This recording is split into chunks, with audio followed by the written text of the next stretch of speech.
اعوذ باللہ من الشیطان الرجیم، بسم اللہ الرحمن الرحیم۔ آپ کے مسائل اور ان کا حل، مسلمانوں کے بنیادی عقائد۔ قرآن میں درج دوسروں کے اقوال قرآن ہے؟ سوال: قرآن پاک میں اللہ تعالیٰ نے دوسروں کے اقوال بھی دہرائے ہیں، جیسے عزیز مصر کا قول ان کیدکن عظیم، یا بلقیس کا قول ان الملوک اذا دخلوا۔ کیا ان اقوال کی بھی وہی اہمیت اور حقیقت ہے جو کلام اللہ کی ہے؟ بعض واعظین اس طرح بیان کرتے ہیں، دیکھو اللہ تعالیٰ فرماتے ہیں ان کیدکن عظیم، حالانکہ یہ غیر اللہ کا قول ہے، اللہ تعالیٰ نے صرف اس کو نقل کیا ہے۔ جواب: اللہ تعالیٰ نے جب ان اقوال کو نقل فرما دیا تو یہ اقوال بھی کلام الہی کا حصہ بن گئے، اور ان کی تلاوت پر بھی ثواب موعود ملے گا۔ یہ ناکارہ بطور لطیفہ کہا کرتا ہے کہ قرآن کریم میں فرعون، حامان، قارون اور ابلیس کے نام آتے ہیں اور ان کی تلاوت پر بھی 50 نیکیاں ملتی ہے۔ پھر قرآن کریم میں جو اقوال نقل فرمائے گئے ہیں ان میں سے بعض پر رد فرمایا ہے، جیسے کفار کے بہت سے اقوال، اور بعض کو بلا تردید نقل فرمایا ہے۔ تو اقوال مردود تو ظاہر ہے کہ مردود ہے، لیکن جن اقوال کو بلا نکیر نقل فرمایا ہے وہ ہمارے لیے حجت ہے۔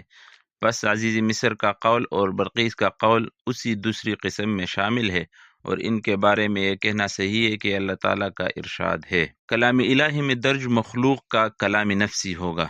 سوال: آپ نے فرمایا جب غیر اللہ کے اقوال اللہ تعالیٰ نے اپنے کلام میں نقل کیے ہیں تو وہ بھی کلام الہی کا حصہ بن گئے۔ اس سے یہ سوال پیدا ہوتا ہے کہ اگر یہ اقوال کلام الہی کا حصہ بن گئے تب بھی یہ کلام نفسی تو نہ ہوئے، کیونکہ کلام نفسی تو قدیم ہے اور یہ قول کسی زمانے میں کسی انسان سے ادا ہوئے، اس کے بعد اللہ تعالیٰ نے انہیں دہرا دیا، تو یہ اقوال تو مخلوق ہوئے، اور ہمارا عقیدہ ہے کہ قرآن سارا غیر مخلوق ہے۔ جواب: مخلوق کے کلام کا کلام الہی میں آنا بظاہر محل اشکال ہے، لیکن اس پر نظر کی جائے کہ اللہ تعالیٰ کے علم میں ماضی و مستقبل یکساں ہے تو یہ اشکال نہیں رہتا، یعنی مخلوق پیدا ہوئی، اس سے کوئی کلام صادر ہوا، اللہ تعالیٰ نے بعد از صدور اس کو نقل فرمایا تو واقعی اشکال ہوگا، لیکن مخلوق پیدا ہونے اور اس سے کلام صادر ہونے سے پہلے ہی اللہ تعالیٰ کے علم میں تھا، اور اس علم قدیم کو کلام قدیم میں نقل فرما دیا۔ کاد الفقر ان یکون کفر کی تشریح۔ سوال: کاد الفقر ان یکون کفر حدیث کے متعلق محدثین کا کیا فیصلہ ہے؟ کیونکہ ہمارے ایک استاد نے اس بنا پر اس کو موضوع یا بألفاظ دیگر درست قرار نہیں دیا کہ یہ دوسری احادیث سے متعارض ہے۔ مثلا نبی علیہ السلام نے ارشاد فرمایا اللہم احیینی مسکینا و امتینی مسکینا، نیز آپ صلی اللہ علیہ وسلم کا یہ بھی ارشاد ہے کہ الفقر فخری، تو پھر یہ کیسے ممکن ہے کہ نبی علیہ الصلاۃ والتسلیم غریبی کو کفر قرار دیتے ہیں؟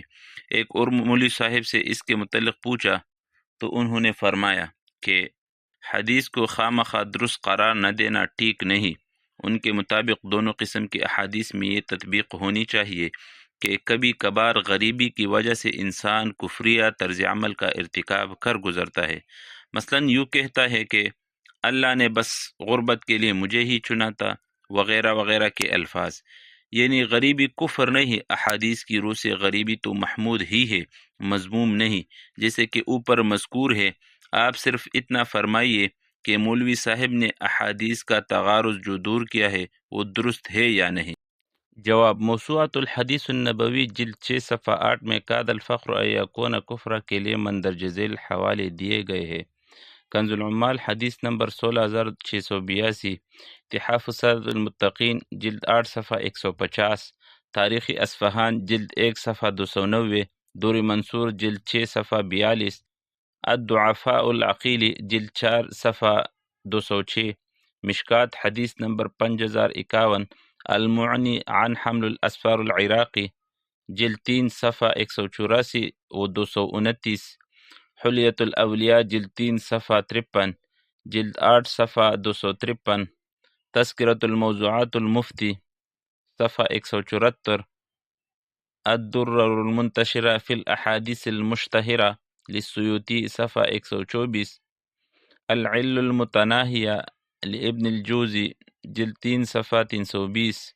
اگرچہ یہ حدیث کمزور ہے لیکن ان حوالوں کے دیکھنے سے معلوم ہوتا ہے کہ موضوع نہیں، اس حدیث کا معنی یہ ہے کہ بعض اوقات آدمی فقر کی وجہ سے کفر کا ارتکاب کر لیتا ہے، جیسے کہ آج کل غریبوں کی غربت و افلاس کا فائدہ اٹھاتے ہوئے قادیانی اور عیسائی مرتد بنا لیتے ہیں۔ بہرحال مولوی صاحب نے جو تطبیق دی ہے کسی حد تک درست ہے۔ متعدی امراض اور اسلام۔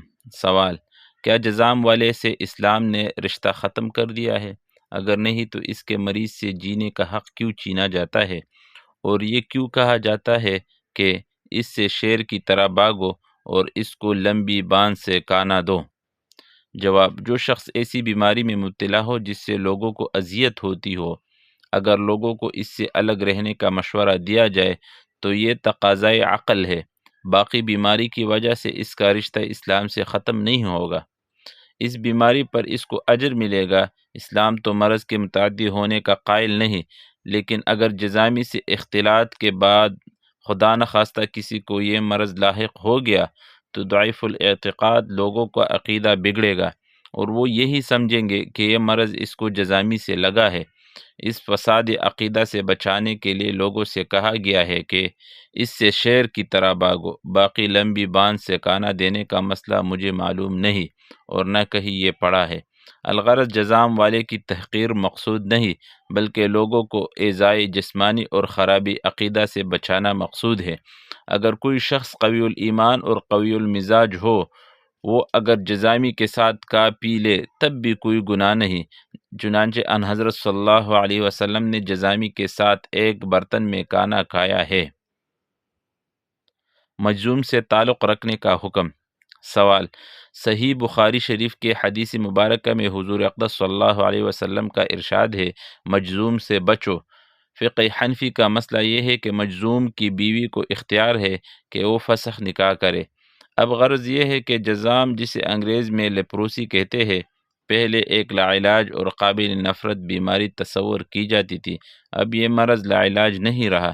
ایسے مریض میں نے دیکھے ہیں جو جذام سے صحت یابی کے بعد شادیاں کر چکے ہیں اور ان کے صحت مند بچے ہیں۔ میرا مقصد یہ ہے کہ اب یہ بیماری عام بیماریوں کی طرح ایک عام مرض ہے جس کا 100% کامیاب علاج گارنٹی کے ساتھ ہوتا ہے۔ معاشرے میں مجذوم سے جو نفرت ہوتی تھی اب وہ نہیں رہی۔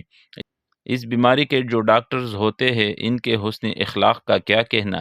وہ کہتے ہیں کہ جذام کے مریض لوگوں کے توجہ کے مستحق ہے، ان سے نفرت نہیں کرنی چاہیے تاکہ یہ لوگ احساسی کمتری کا شکار نہ ہوں۔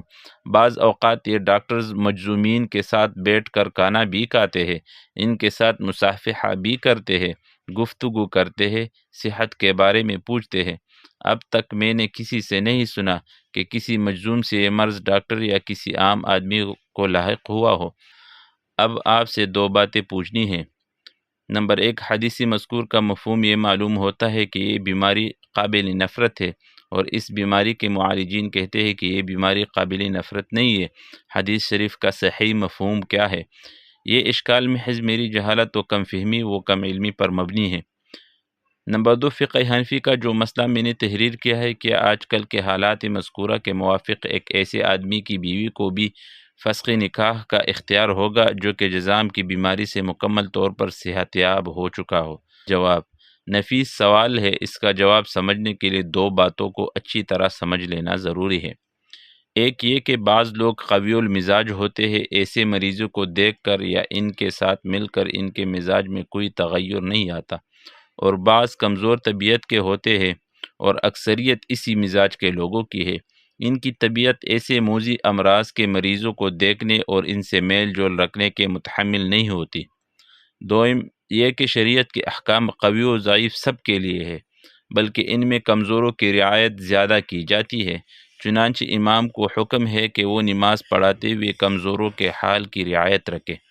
یہ دو باتیں معلوم ہو جانے کے بعد سمجھیے کہ ان حضرت صلی اللہ علیہ وسلم نے خود بنفس نفیس مجذوم کے ساتھ کھانا تناول فرمایا۔ چنانچہ حدیث میں ہے کہ حضرت جابر رضی اللہ عنہ سے روایت ہے کہ ان حضرت صلی اللہ علیہ وسلم نے مجذوم کا ہاتھ پکڑ کر اس کو اپنے سالن کے برتن میں داخل کیا اور فرمایا، کہا اللہ تعالیٰ کے نام کے ساتھ، اللہ تعالیٰ پر بھروسہ اور اعتماد کرتے ہوئے۔ ترمذی جلد 2 صفحہ 4۔ امام ترمذی رحمۃ اللہ علیہ نے اسی نوعیت کا واقعہ حضرت عمر رضی اللہ عنہ کا بھی نقل کیا ہے۔ گویا ان حضرت صلی اللہ علیہ وسلم نے اپنے عمل سے واضح فرمایا کہ نہ مجذوم قابل نفرت ہے اور نہ وہ اچھوت ہے، لیکن چونکہ ضعفاء کی ہمت و قوت اس کے متحمل نہیں ہو سکتی، اس لیے ان کے ضعف طبی کی رعایت فرماتے ہوئے ان کو اس سے پرہیز کا حکم فرمایا۔ نمبر 2، حضرات فقہا کا یہ فتویٰ بھی عورت کے ضعف طبی کی رعایت پر محمول ہے۔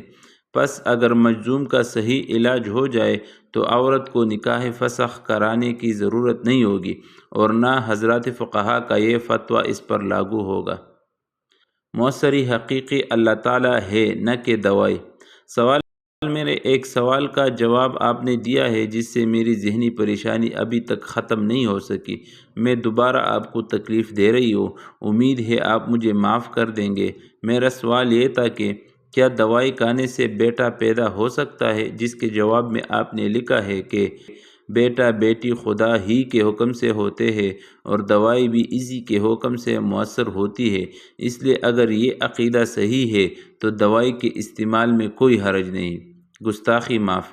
مولانا صاحب، میں چاہتی ہوں کہ آپ اس سوال کا جواب ذرا وضاحت سے دیں، کیونکہ میرا دل ابھی بھی مطمئن نہیں ہوا کہ اگر دوائی کھانے سے بھی بیٹا پیدا ہو سکتا ہے تو پھر ہر عورت ہی دوائی کھانی شروع کر دے اور دنیا میں بیٹے ہی بیٹے نظر آئے، بیٹیاں تو ختم ہو جائے، کیونکہ ہمارے ملک میں تو پہلے ہی بہت جہالت ہے۔ پہلے تو لوگ داتا صاحب کے مزار پر اور دوسرے مزارات پر جا کر بیٹا مانگتے ہیں، اور اب دوائی سے اگر بیٹا ملنے لگا تو عورتوں کا ہجوم ان کے گھر لگ جائے گا جو دوائی بیچ رہے ہیں، اور دوائی بھی ہزاروں میں بیچ رہے ہیں۔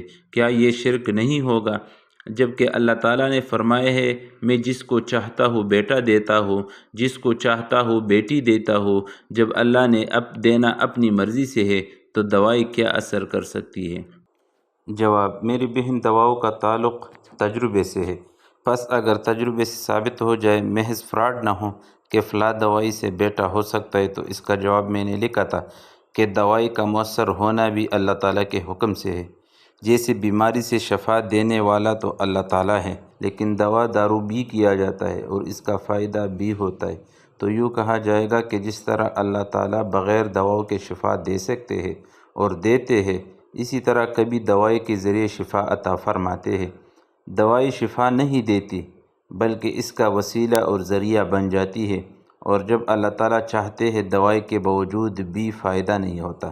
اسی طرح اگر کوئی دوائی واقعی ایسی ہے جس سے بیٹا ہو جاتا ہے تو اس کی حیثیت بھی یہی ہوگی کہ کبھی اللہ تعالیٰ دوائی کے بغیر بیٹا دے دیتا ہے، کبھی دوائی کو ذریعہ بنا کر دیتے ہیں، اور کبھی دوائی کے باوجود بھی نہیں دیتے۔ جب مؤثری حقیقی اللہ تعالیٰ کو سمجھا جائے اور دوائی کی تاثیر کو بھی اسی کے حکم و ارادہ کی پابند سمجھا جائے تو یہ شرک نہیں اور ایسی دوائی کا استعمال گناہ نہیں۔ نوٹ: مجھے اس سے بحث نہیں کہ کوئی دوائی ایسی ہے بھی یا نہیں۔ مزید شرعی مسائل کے جاننے کے لیے ویڈیو کو لائک کریں اور چینل کو سبسکرائب کریں۔ جزاکم اللہ خیرا۔